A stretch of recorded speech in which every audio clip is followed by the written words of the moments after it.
Hold on. There we go. Trying out my new phone. It's such a pain in the balls when you have to change them up because it's like, hey, how you doing, man? Well, what's going on?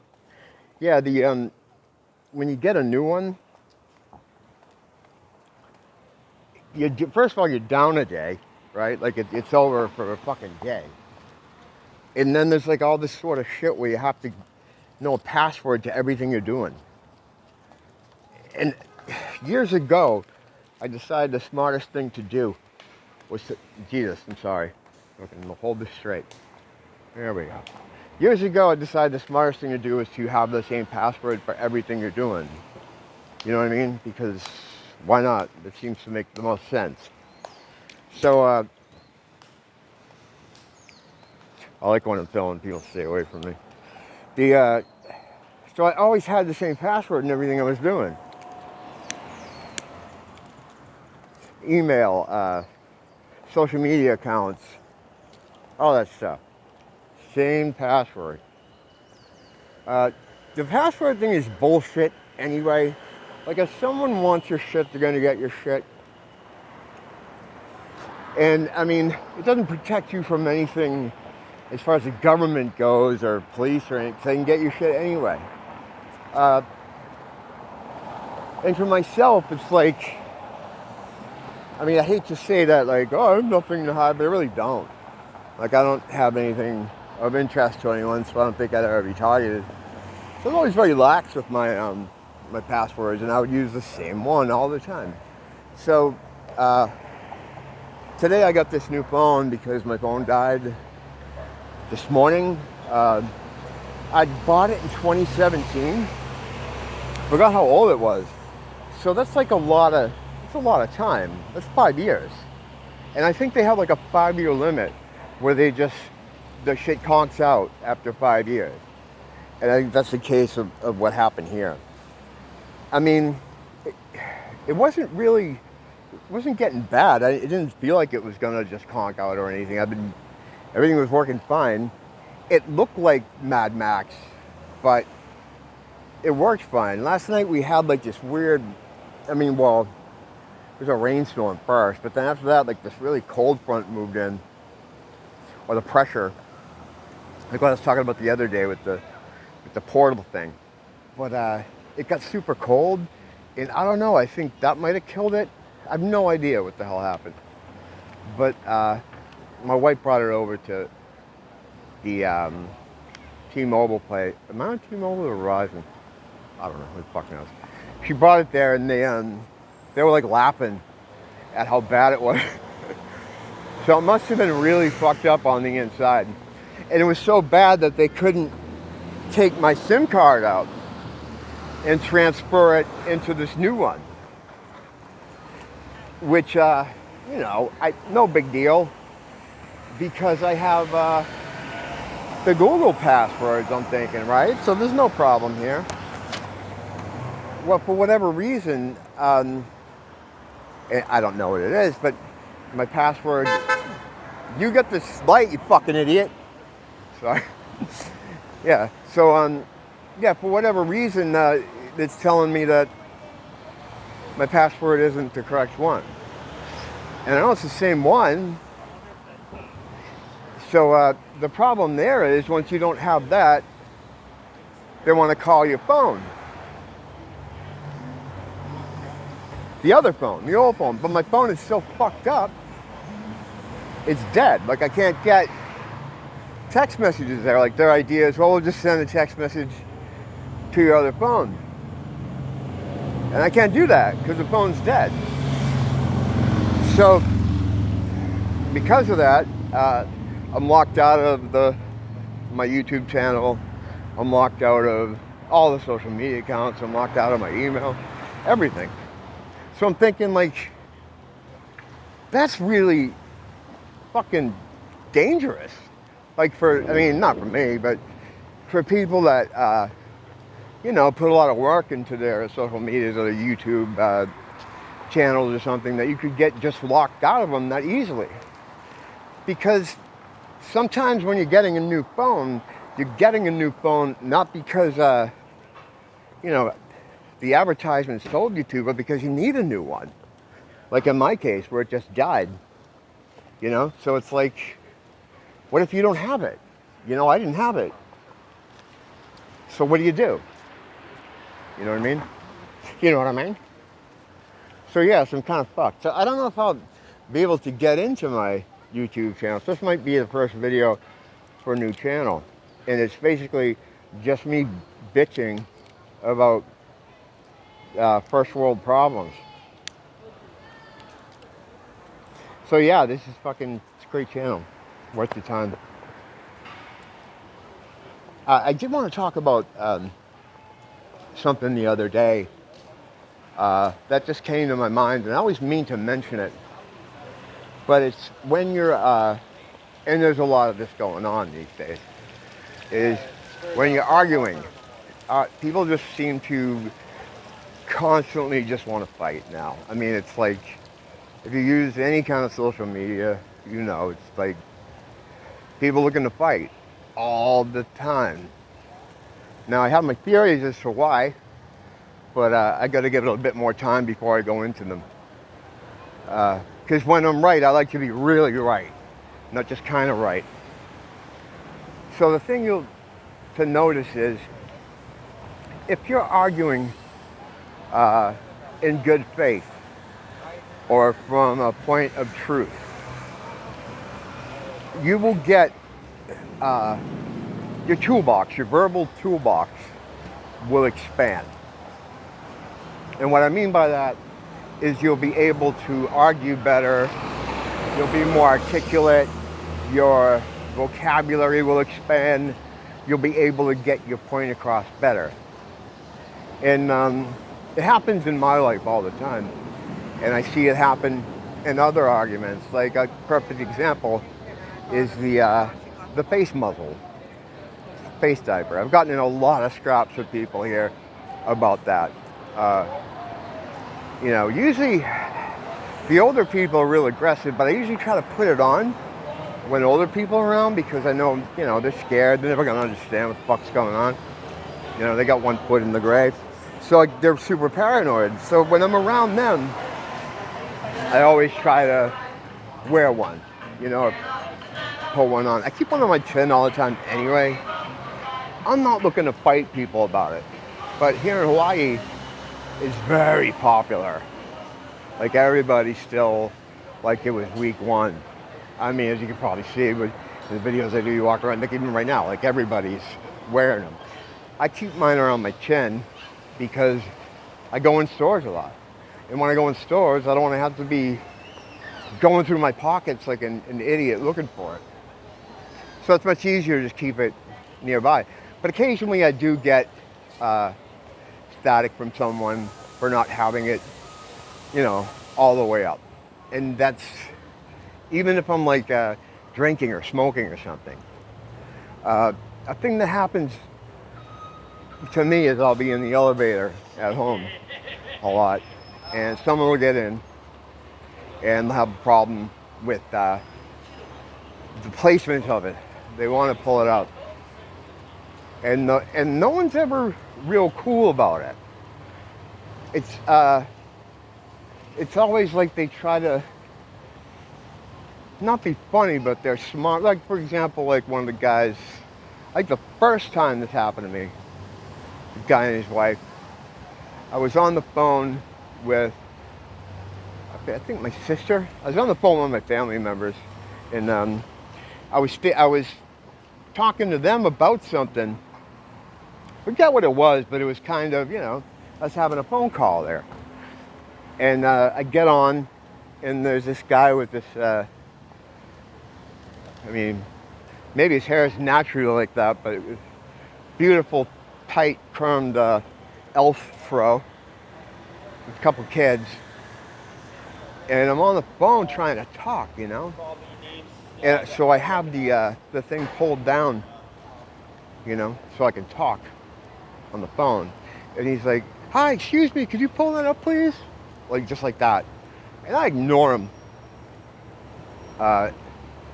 So, I don't remember exactly how it went. So he starts freaking out. And the more they freak out, the more I freak out back. Just not as retardedly as they do. Not freaking out. I don't freak out. I just tell him to basically fuck off. This dude was so upset when his 4 came up. And he has his I don't know if they're his kids. Knowing my building, he's probably shooting child porn in the fucking Airbnb, because that's the kind of fucking weirdo I see walking around there. But anyway, he gets to his 4 and he holds the elevator so he can keep screaming at me. It's fucking mental. It's very Agent Smith-esque with these people. Like the dude from the Matrix, like they're defending their system. It's fucking crazy. Oh, I'm not going in there. I can keep walking. So, I've never taken the bait and took a whack at one of these dudes, but when there's a grown man talking to me like I'm his son or something, I don't know. I think these guys just have never been punched in the face. Because if they've been punched in the face, they would know you just don't talk to another dude like that. And, the kind of guys they are, I mean, it's not a political, of course everything's been made political, but they're those sort of blue checkmarky people, from liberal types. I know. I don't mind, though, because I don't care what side of that paradigm you're on. If you're involved in that, I just don't have any respect for you, period. You haven't figured out that you're stuck in a horizontal idiot ping pong ball. Power and political power especially doesn't work that way. It works vertically, like I say all the time. If you take a left or a right, you're stuck in this horizontal back and forth that doesn't mean anything. It doesn't mean anything. Shit, I'm gonna make this light. I'll get pinched for jaywalking. I'm a very high value target here because 1, I'm a resident, and 2, I'm not related to any of the cops. You can tell by looking at me. So I usually get nabbed almost immediately when I do something wrong. But yeah. So it's like I can't figure it out, like why. Well, I can figure it out. I know why they're like that. But anyway, what I'm saying is I've had a couple run-ins with them. But it's different on social media, because whereas but they do the same thing in person. Like at first they'll pretend that they're being, normal and reasonable, and then it goes 0 to 60. Because they're arguing in bad faith. And when you argue in bad faith and you're not in truth, you lose that toolbox. That toolbox shrinks.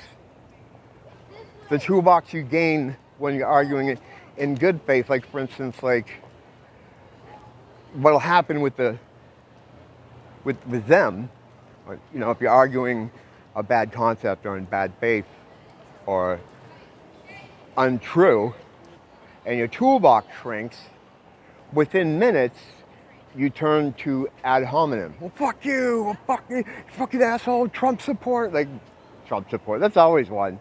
Because they politicize it. And I'll get into that, why that happens in a minute. But your toolbox will expand. You'll be able to be more eloquent. You'll get, your vocabulary will expand. It just happens. You're aided by, the source, the universal consciousness, God, whatever you want to call it.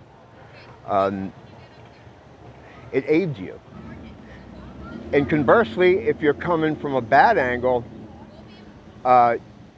you lose the ability to be articulate, have a vocabulary, and that's why they switch to screaming and trying to attack you. It's just how it works. But the thing is that. How you doing, buddy? Hold on, I'll give you a cigarette. Yeah, this guy's a neighbor in my neighborhood. He lives in where I live. There you go, man. Have a good night, man. Yeah, so and if you try that, it'll happen too. Like if you end up fighting with someone, they will, if they're coming with a bad, I mean, I guess I'm explaining the same thing 5 different ways. But you'll lose the aid, you'll lose the toolbox if you're arguing in bad faith, in a bad concept. You can notice this yourself in your own life next time you're arguing with someone about something, and that's a great topic because that's what people argue about a lot. And you'll even see it online. Like they'll talk about, you'll be like, well, it's wearing a mask is pretty much like trying to stop a fly with a chain link fence. You can come at them with, well, you can use just facts and things that are, obvious because you're arguing on the side of truth. They're not arguing on the side of truth. They're arguing on bad faith. And so what happens is within a couple back and forth exchanges, they're name calling because they become less articulate. They lose the ability to have a fluent conversation and they turn violent. It's just that happens with dumb people anyway. Like you'll notice stupid people, when you upset them, they might argue for a couple minutes, but they're gonna turn to like some kind of violence or they'll try to attack you. Oh wow, what's going on there? I have no idea. Something happened. Yeah, but you can test this stuff out yourself and notice it yourself. And the reason they always jump to that whole Trump thing is because hatred for him has been transferred onto this situation. What they did is they took all these people that hate that guy, and what they do is in their mind they've created a straw man, like an actual guy that ties itself to not listening to the system or not being a slave to the system. If you don't wear your mask, then that must mean you're this kind of person and you do this, this, and that. So the anger they're coming at you with isn't even about you because it's not personal. They're mad at Trump. You know what I mean? And they've grafted that on to this situation because everything has to be politicized. So when those angry dudes are yelling at me in the elevator, they're not seeing a guy who just doesn't want to pull his mask up. They're seeing a Make America Great Again wearing racist, homophobic, incel. They're seeing all that stuff when they look at me. And that's why they go fucking nuts. And they do. People mention like why do people seem so unreasonably angry about the mask thing? Because this is the cumulation. It's the end point of all this anger they've been trying to build up, like on both sides. That's why you got to get out of that back and forth thing that's retarded. Like but people don't let you out of it. You try to explain to someone that, oh man, I don't vote, I'm not political. Oh, then you must be this. And then in their mind, they start treating you like that guy, like either you're a cucked liberal guy or something, or you're a Trump supporter, because people can't handle that you're not going to play their little game. You got to either, if you don't pick that guy, oh, then you must be outside. No, I'm not either side. I think you're this side and you're lying about that. That's the other thing they go to. It's like they can't comprehend a third way. They can't comprehend, And lately, like what I've been talking about in videos from a lot of people who do this kind of reporting or study in this kind of field, we're starting to realize that a lot of the people around you, maybe even in your life, in your house, in your family, are not people in the same way you are. They're more assets of the system, thinking of it like a video game type of situation. When you look at a video game, like assets are things you place in the world. And a lot of the people are assets in a sense that they're kind of like trees, like not even animals, but like static objects that don't move and are just placed in for the game. And as this is kind kind of like a game. It's a test. It's a practice area. If everybody's going, I'm going to go, even though I would get fucking pinched and end up in fucking court. Yeah, that's the thing, too, here. It's ridiculous with the smoking or the being in a park. They're crimes. So if you get caught doing this or doing something like that, you have to go to criminal court. So I have like a criminal record here for smoking in a park, which I wasn't even in. But that's another story I don't want to get into. But yeah, I'm just out here trying out the new phone. I want to get the idea and the concept of the arguing thing down. I was going to go to Long's, but I don't know what the hell is going on here, so probably won't be, because Long's is right in the middle of all that. And I guess we won't be going there. All right, guys, thanks for spending some time with me.